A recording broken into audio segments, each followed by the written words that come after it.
Ang backstory ni Kubja at ni Putana sa Krishna Book.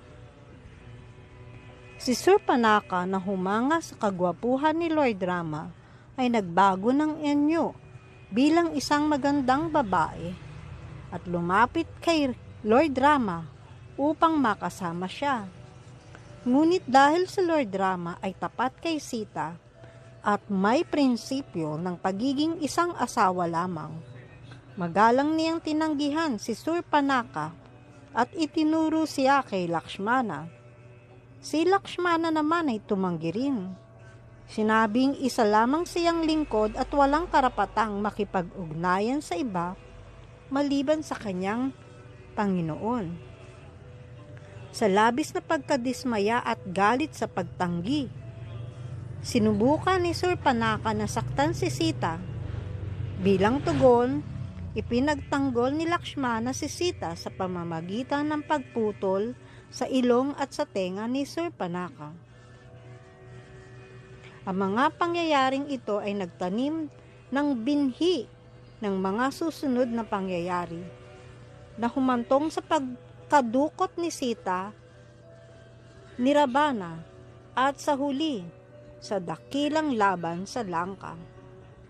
Ang matinding pagnanasa ni Surpanaka kay Lord Rama ay nagpakita bilang madurya baba o pagmamahal na may halong pagnanasa at nagpatuloy hanggang sa susunod na yuga nang ang Diyos ay muling nagkatawang tao bilang si Krishna. Sa Dwarpa Yuga, si Surpanaka ay muling isinilang bilang si Kubja.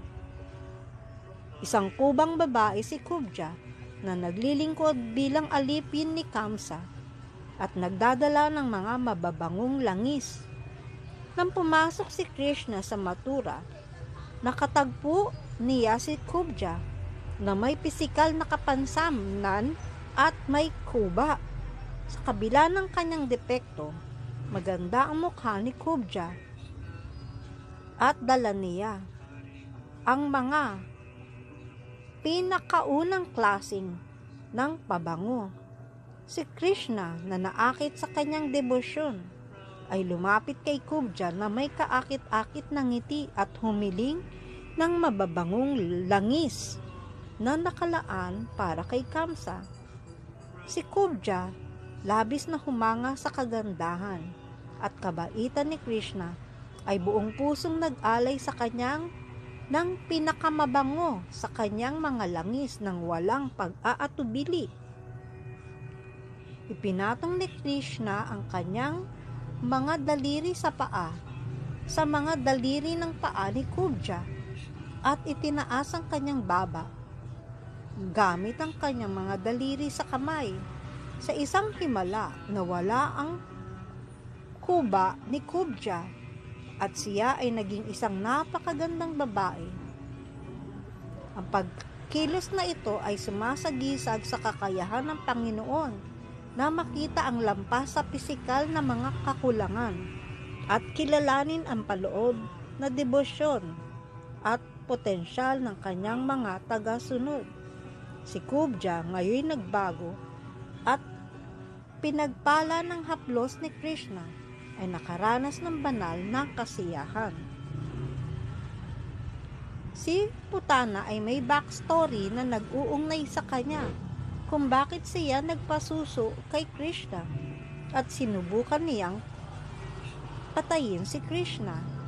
Si Putana ay si Princess Ratnamala sa kanyang nakaraang buhay nang si Sri Vishnu ay lumitaw bilang bamana. Agad siyang nahulog para sa isang batang ito at nais niyang yakapin siya bilang kanyang anak. Ang itsura ni Bamana ay napaka-adorable, kaya't nais niyang ipakita ang pagmamahal ng isang ina sa kanya. Kaya nais niya itong pasusuhin. Ngunit nang parusahan ni Bamana si Bali Maharaj at ipinadala si Bali Maharaj sa patala, nagalit si Ratmanala sa kanya Dahil dito, nagbago ang kanyang damdamin para kay Vamana at naisip niyang patayin siya sa pamamagitan ng pagpapasuso sa kanya ng lason.